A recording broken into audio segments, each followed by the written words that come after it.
పంచాయతీలో అర్జీ పెట్టుకుంటే 15 రోజుల్లో పని మీకు ఇస్తారు. ఇవ్వలేకపోతే ప్రతిని చెల్లిస్తారు. పని మీరు చేయు చోట ప్రమాదమే జరిగితే పరిహారమే చెల్లిస్తారు.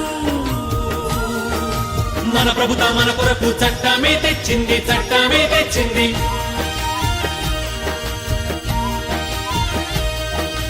ఉపాధి హామీ పథకం వచ్చేను.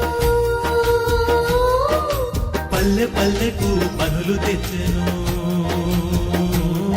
ఇది పల్లె బతుకుల వెలుగులిచ్చేను. ఉపాధి హామీ పథకం వచ్చెను. ఉపాధి హామీ పథకం కేవలం పథకం మాత్రమే కాదు, చట్టం కూడా. జాతీయ గ్రామీణ ఉపాధి హామీ పథకం గ్రామీణాభివృద్ధి శాఖ, ఆంధ్రప్రదేశ్ ప్రభుత్వం